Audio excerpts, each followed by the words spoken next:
12 দিনের যুদ্ধে ইসরায়েলি হামলায় নিহতের সংখ্যা জানালো ইরান। ইসরায়েলি সেনারা যুদ্ধ শেষে গাজাতেই থাকবে, ঘোষণা মন্ত্রী। ফিলিস্তিনিদের সাথে ইসরায়েলের যুদ্ধে চীন ও রাশিয়া কেন মধ্যস্থতা করছে?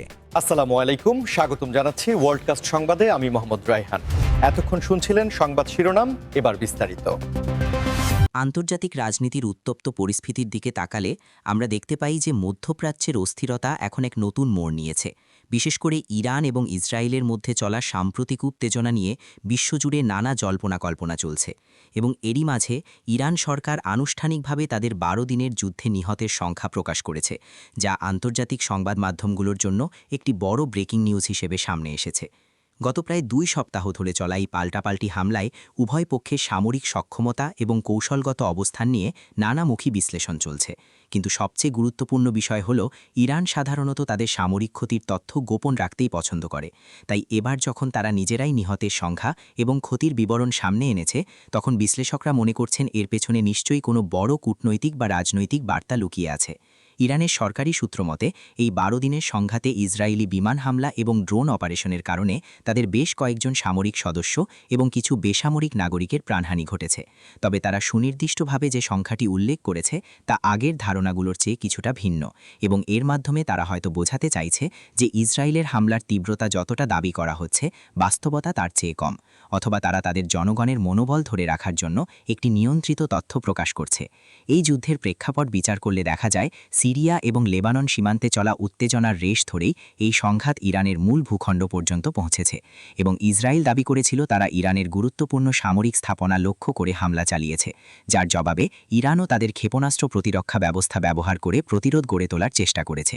এখন প্রশ্ন হলো, এই যে নিহতের সংখ্যা প্রকাশ করা হলো, এটি কি শুধুই পরিসংখ্যান, নাকি এর মাধ্যমে ইরান বিশ্ববাসীকে দেখাতে চাইছে যে তারা আক্রান্ত এবং আন্তর্জাতিক সম্প্রদায়ের সহানুভূতি আদায়ের চেষ্টা করছে?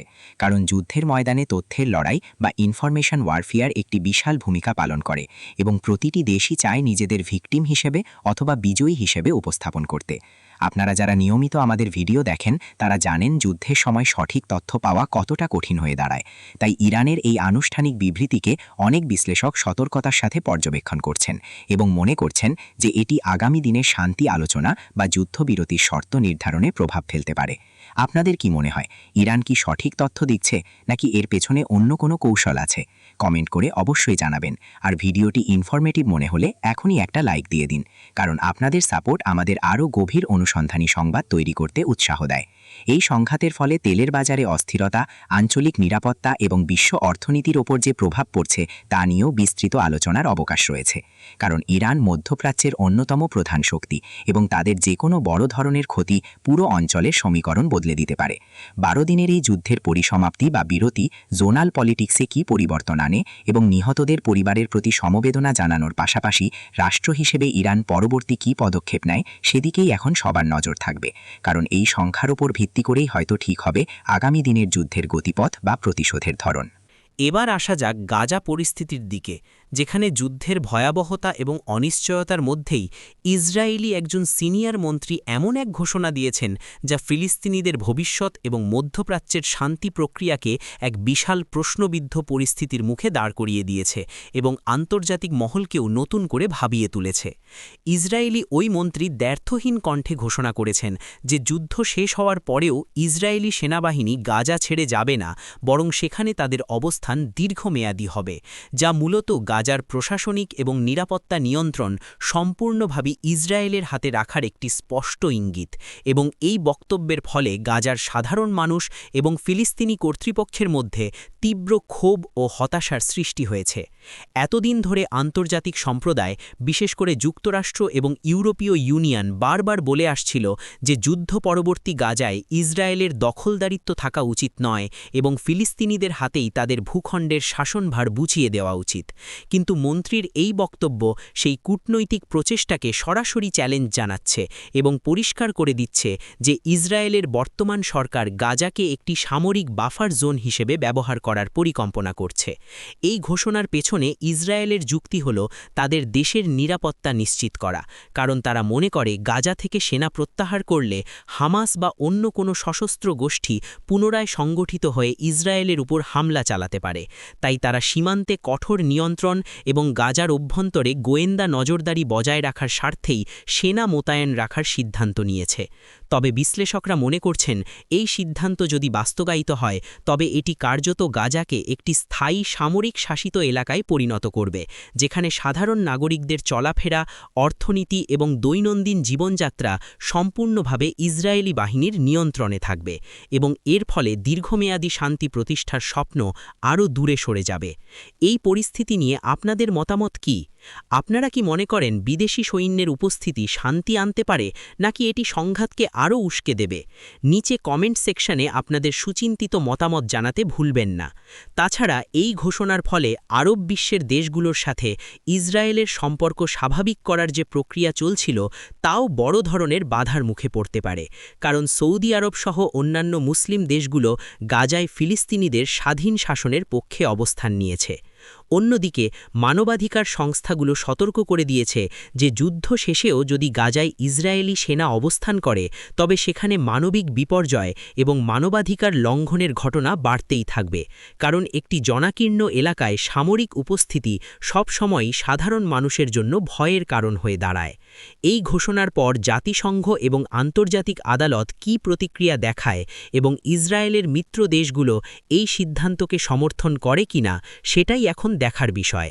তবে আপাতত এটা স্পষ্ট যে গাজার আকাশ থেকে যুদ্ধের মেঘ সরলেও মাটির উপর সেনা সদস্যদের ভারী বুটের আওয়াজ সহসাই থামছে না। আজকের শেষ এবং অত্যন্ত গুরুত্বপূর্ণ বিশ্লেষণটি হল ভূরাজনীতির সেই জটিল সমীকরণ নিয়ে, যেখানে দেখা যাচ্ছে ফিলিস্তিন ও ইসরায়েলের মধ্যকার দীর্ঘদিনের সংঘাতে হঠাৎ করেই চীন এবং রাশিয়া তাদের কূটনৈতিক তৎপরতা অবিশ্বাস্যভাবে বাড়িয়ে দিয়েছে এবং তারা এখন মধ্যস্থতাকারী হিসেবে নিজেদের প্রতিষ্ঠিত করার জন্য জোরালো পদক্ষেপ নিচ্ছে, যা পশ্চিমা বিশ্ব, বিশেষ করে আমেরিকার একক আধিপত্যের প্রতি একটি সরাসরি চ্যালেঞ্জ। প্রশ্ন জাগতে পারে, হঠাৎ কেন বেইজিং এবং মস্কো এই দূরবর্তী সংঘাত নিয়ে এত আগ্রহী হয়ে উঠল? এর উত্তর লুকিয়ে আছে বর্তমান বিশ্ব রাজনীতির ক্ষমতার পালাবদলের মধ্যে, কারণ এতদিন ধরে মধ্যপ্রাচ্যের যে কোনো সংকটে আমেরিকা এবং ইউরোপই ছিল প্রধান মধ্যস্থতাকারী, কিন্তু সাম্প্রতিক সময়ে ইউক্রেন যুদ্ধ এবং অন্যান্য কারণে আমেরিকার প্রতি আরব বিশ্বের আস্থার কিছুটা ঘাটতি দেখা দিয়েছে এবং ঠিক এই সুযোগটি কাছে লাগাতে চাইছে চীন ও রাশিয়া। চীনের কথা যদি বলি, তারা তাদের উচ্চাভিলাষী বেল্ট অ্যান্ড রোড ইনিশিয়েটিভ বা বিআরআই প্রকল্পের মাধ্যমে মধ্যপ্রাচ্যে বিশাল অর্থনৈতিক বিনিয়োগ করেছে এবং তাদের জ্বালানি তেলের একটি বড় অংশ আসে এই অঞ্চল থেকে। তাই নিজেদের অর্থনৈতিক স্বার্থ রক্ষায় এবং বিশ্বমঞ্চে একজন শান্তি স্থাপনকারী সুপার পাওয়ার হিসেবে ইমেজ তৈরি করতে তারা সৌদি আরব ও ইরানের মধ্যে মিলমিশ করানোর পর এবার ফিলিস্তিন ইসরায়েল ইস্যুতেও সফল হতে চাইছে। অন্যদিকে রাশিয়ার স্বার্থ একটু ভিন্ন। তারা চায় ইউক্রেন যুদ্ধ থেকে বিশ্বের নজর অন্যদিকে সরিয়ে নিতে এবং মধ্যপ্রাচ্যে তাদের পুরনো সোভিয়েত আমলের প্রভাব পুনরায় বিস্তার করতে। পাশাপাশি তারা আমেরিকাকে দেখাতে চায় যে বিশ্ব এখন আর ইউনিপোলার বা একমেরু কেন্দ্রিক নয়, বরং মাল্টিপোলার বা বহুমেরু কেন্দ্রিক ব্যবস্থায় প্রবেশ করেছে, যেখানে গ্লোবাল সাউথের দেশগুলোর কথা শোনার মতো অন্য শক্তিও রয়েছে। চীন এবং রাশিয়া উভয়েই জাতিসংঘে যুদ্ধবিরতির প্রস্তাব এনে এবং ফিলিস্তিনিদের অধিকারের কথা বলে আরব বিশ্বের সহানুভূতি আদায়ের চেষ্টা করছে, যা তাদের দীর্ঘমেয়াদী কৌশলগত জোট ব্রিক্সকে আরও শক্তিশালী করতে সাহায্য করবে। আপনারা যারা জিওপলিটিক্স নিয়ে আগ্রহী তারা নিশ্চয়ই লক্ষ্য করেছেন যে চীন এখন শুধু ব্যবসার মধ্যে সীমাবদ্ধ নেই, তারা রাজনৈতিকভাবেও সক্রিয় হচ্ছে। আপনাদের কি মনে হয়, চীন বা রাশিয়ার মধ্যস্থতায় কি সত্যিই এই জটিল সমস্যার সমাধান সম্ভব, নাকি এটি শুধুই তাদের নিজেদের প্রভাব বিস্তারের খেলা? চ্যানেলটি সাবস্ক্রাইব করে আমাদের সাথে থাকুন, কারণ আমরা এরকম গভীর বিশ্লেষণ নিয়মিত নিয়ে আসি। তবে এটাও মনে রাখা দরকার, ইসরায়েলের সাথে আমেরিকার সম্পর্ক অত্যন্ত গভীর এবং তারা চীনের এই মধ্যস্থতাকে খুব একটা সহজভাবে দেখছে না। ফলে এই কূটনৈতিক লড়াই ভবিষ্যতে আরও তীব্র হতে পারে। মূলত চীন ও রাশিয়া চাইছে গ্লোবাল সাউথের দেশগুলোর কাছে এই বার্তা পৌঁছে দিতে যে পশ্চিমাদের দ্বিচারিতার বিপরীতে তারা একটি বিকল্প এবং ন্যায়সঙ্গত বিশ্বব্যবস্থা গড়ার চেষ্টা করছে, যদিও এর পেছনে তাদের নিজস্ব ভূরাজনৈতিক স্বার্থই প্রধান চালিকা শক্তি হিসেবে কাজ করছে। এই নতুন মেরুকরণ মধ্যপ্রাচ্যের মানচিত্র বা রাজনীতির গতিপথ কতটা বদলাতে পারে তা সময়ই বলে দেনে, কিন্তু আপাতত এটা নিশ্চিত যে শান্তির অন্বেষণে এখন আর কেবল ওয়াশিংটনের দিকে তাকিয়ে থাকার দিন শেষ হয়ে আসছে। আজকের এই বিশ্লেষণমূলক ভিডিওটি এখানেই শেষ করছি। আমরা চেষ্টা করেছি সংবাদের গভীরে গিয়ে আপনাদের কাছে সঠিক প্রেক্ষাপট তুলে ধরার। ভিডিওটি ভালো লাগলে লাইক দিন, বন্ধুদের সাথে শেয়ার করুন এবং বিশ্বের নানা প্রান্তের খবরের নিরপেক্ষ বিশ্লেষণ পেতে আমাদের চ্যানেলটি সাবস্ক্রাইব করে বেল আইকনটি প্রেস করে রাখুন। দেখা হবে পরবর্তী ভিডিওতে নতুন কোনো গুরুত্বপূর্ণ টপিক নিয়ে। ততক্ষণ পর্যন্ত সবাই ভালো থাকুন, সুস্থ থাকুন এবং সচেতন থাকুন। ধন্যবাদ সবাইকে।